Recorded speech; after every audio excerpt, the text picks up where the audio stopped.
ta sainteté. L'univers crie sa majesté.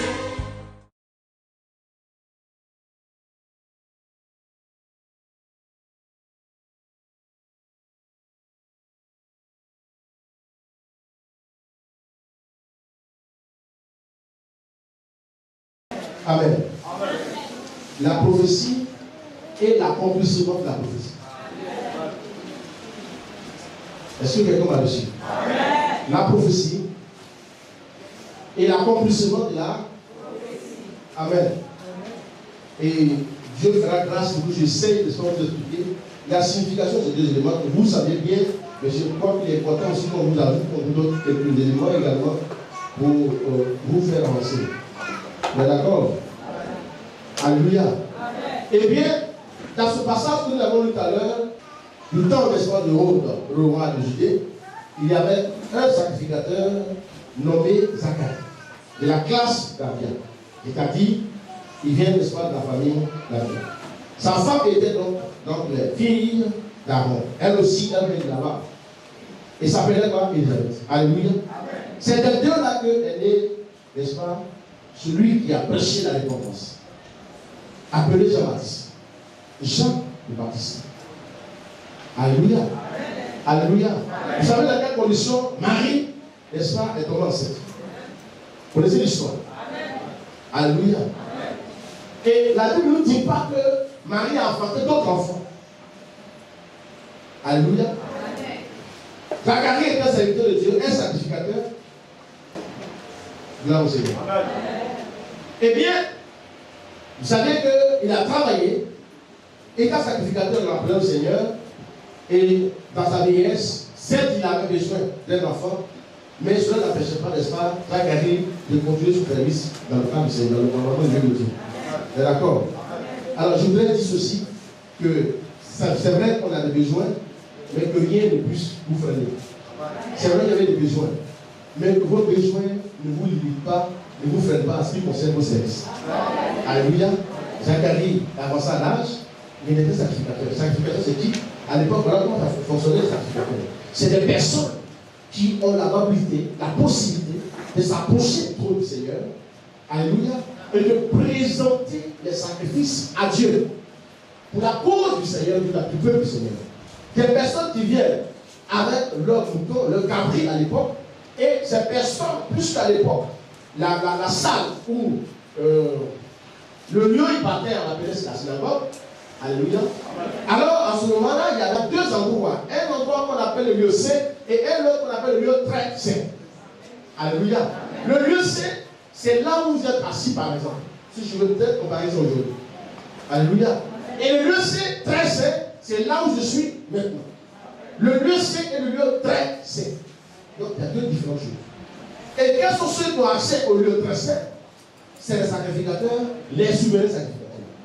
Alléluia. Alléluia. Ok. Alors, et qui est donc le souverain sacrificateur?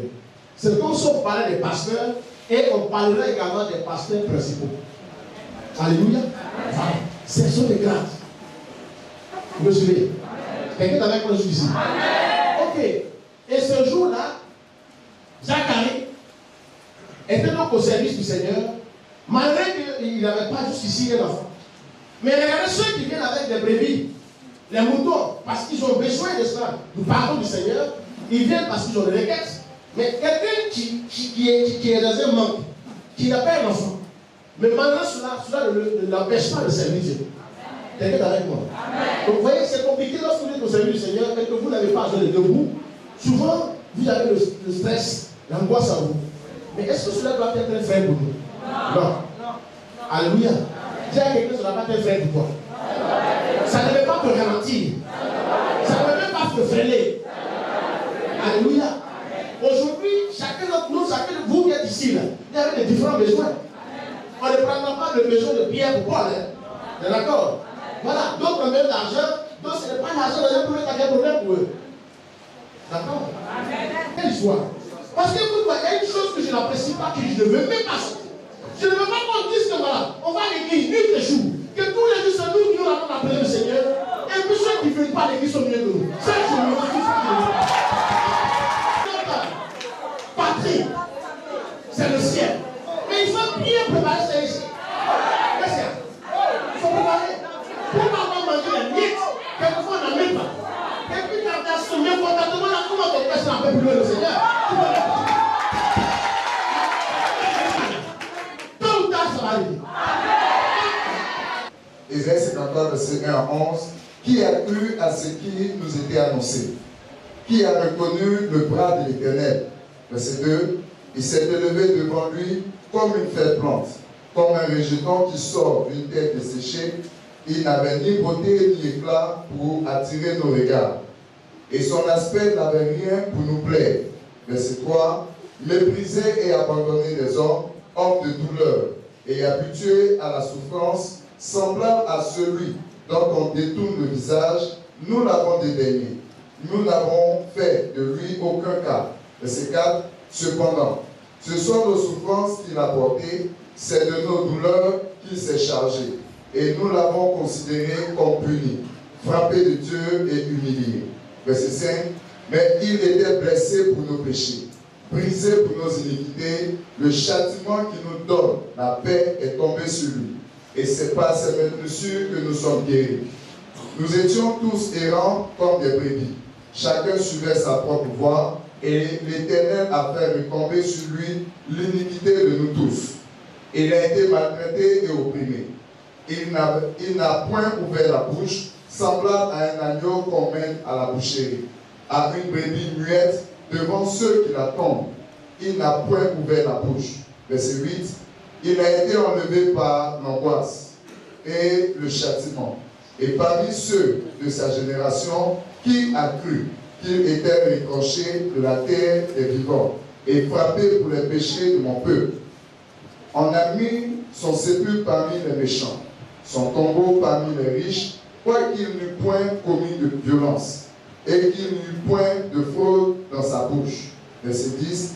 Il a plu à l'Éternel de le briser par la souffrance. Après avoir livré sa vie en sacrifice pour le péché, il verra une postérité et prolongera ses jours. Et l'œuvre de l'Éternel prospérera entre ses mains. Verset 11. À cause du travail de son âme, il rassasiera ses regards. Par sa connaissance, mon serviteur juste justifiera beaucoup d'hommes et il se chargera de leurs iniquités. Amen. Ah, ce dit Esaïe, la du Seigneur Jésus-Christ. Alléluia. Amen. Alléluia. Esaïe, le prophète Esaïe, a annoncé. Et quand vous écoutez attentivement cette lecture, vous vous rendez compte que c'est comme si Esaïe ne parlait pas du passé, mais parlait du présent. Alléluia. C'est comme si la chose a existé ou qu'elle est en train d'exister. Ce n'est pas que c'est une prophétie qui annonce une chose qui arrive, mais c'est comme si la chose est déjà là. Alléluia. C'est pourquoi je dis une seule chose. Une prophétie annonce l'arrivée de quelque chose. La chose peut être, cette chose peut être une chose qui vient, n'est-ce pas? C'est une chose de court terme, de moyen terme ou de long terme. Une prophétie est comme ça. Quelqu'un entend? Lorsqu'on allait parler d'une prophétie, la prophétie annonce l'arrivée de quelque chose. Et la chose, on peut ne pas savoir quand ou en quelle date cette chose va arriver. Mais tout est dit que la prophétie annonce l'arrivée de quelque chose. Mais lorsque Esaïe est en train d'annoncer, c'est une prophétie. Alléluia. Mais il parlait au présent, il ne parlait pas au futur. Quelqu'un a fait ce que je dis? Alléluia. Pour ceux qui étaient là, et comme vous et moi, quand nous sommes en train d'écouter, je vais dire, moi j'ai l'impression que c'est maintenant que c'est à ce moment-là que Jésus-Christ est né. Alléluia. Vous n'avez pas suivi avec moi? Oui. Et lisez bien mon texte. Or, pour une prophétie, ressemble à une semence. Alléluia. Concerne. Alléluia. Quelqu'un d'autre dit. La prophétie ressemble à quoi? Hein? À une semence. Concerne. Amen. Et quand on sème, vous savez qu'on ne peut pas récolter maintenant. Est-ce que quand on sème, vous récoltez? Pouvez-vous planter un arbre ou un arbuste et peut récolter, avoir les fruits dans le domaine? Possible pour vous? Non, il n'existe même pas. Même si on dit que les Israéliens aujourd'hui plantent des arbres dans le désert et ça pousse, mes frères, ce n'est pas cette façon. Alléluia. Pour aujourd'hui, ils sont en train de réguler le désert chez eux. Quelqu'un avec moi? Alors, c'est pourquoi la prophétie, c'est une ressemble à une semence. Il faut observer. On ne peut pas récolter les fruits. Alléluia. Et le second, l'accomplissement de la prophétie est maintenant la récolte de la semence. L'accomplissement de la prophétie, c'est le genre de la récolte. Alléluia. Quelqu'un me reçoit. Lorsqu'on vous annonce une prophétie, vous avez entendu parler de cela. On vous a annoncé que vous serez cela. Vous voyagerez, c'est une prophétie. Vous enfanterez, c'est une prophétie. Vous n'avez pas prophète, mais on vous dit que la chose en vous. Vous travaillerez, c'est une prophétie. Vous aurez vos examens, c'est une prophétie. Vous devenez milliardaire ou millionnaire, c'est une prophétie. Que vous n'allez plus avoir besoin, n'est-ce pas, de vous forcer pour répondre à vos besoins, c'est une prophétie. Mais en ce moment pareil, à partir du moment où la prophétie est annoncée, vous n'avez pas à l'instant précis la chose dont on parle. N'est-ce pas? Hein? Vous me suivez? On vous dit que vous serez ceci, vous serez cela. On peut dire un élève, tu seras ceci, tu seras cela. Mais il faut pas aller à l'école. Alléluia. Il faut qu'on s'occupe de vous. Hein? Et il y a un moment donné où les parents n'ont pas la main pour bien les études. Pourtant, on a annoncé que c'est les grands types. Alléluia. Et quand quelqu'un vous regarde, dit non, je vois un grand type. Je vois quelqu'un avec une mallette à l'argent. Quelqu'un qui roule une grosse lettre. Gloire au Seigneur. Alléluia. Oh. Et puis, combien vous savez que tu n'as même pas. Dans l'ampoule de ta maison, c'est écrit pour avoir l'argent marché en plus pour lui. Comment étudier?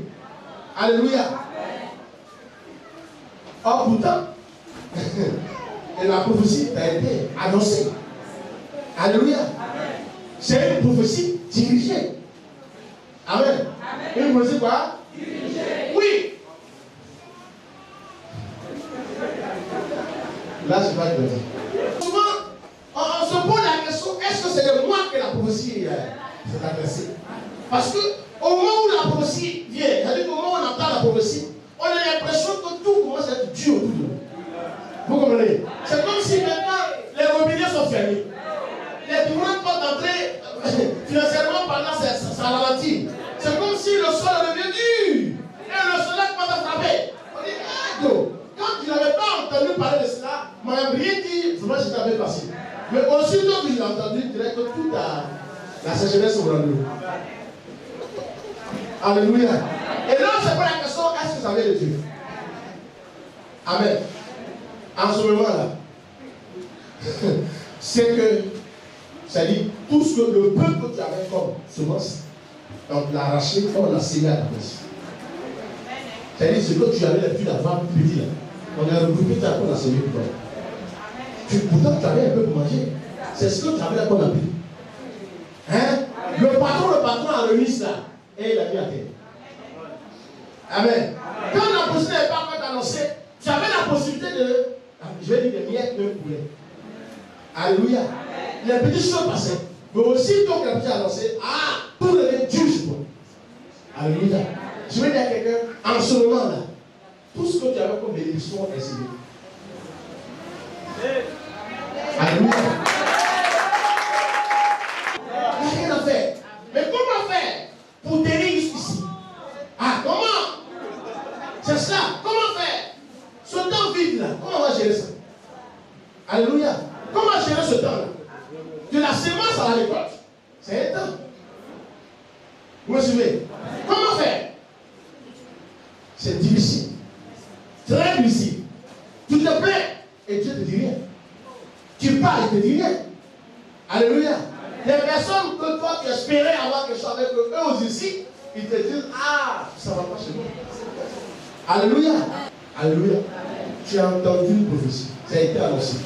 Que cela, ceci, cela, ceci. Considère qu'en cet instant précis, une semence de ta part est faite. Alléluia. Alors, ce qu'on doit te dire, passant-toi, la réponse n'est pas là. Alléluia. Le problème, c'est que si tu murmures, tu es dans les lamentations, dans les injures, dans les. Comment dirais-je? Tu te livres à tout ce qui n'est pas la gloire de Dieu. En ce moment-là, tu ne fais que tarder. La semence qui avait quelque temps pour sortir Tu seras en train de dire à toi. Alléluia. Comme ça, il y a murmure. Tous les anges de sa sainteté, C'est tu. l'univers crie sa majesté.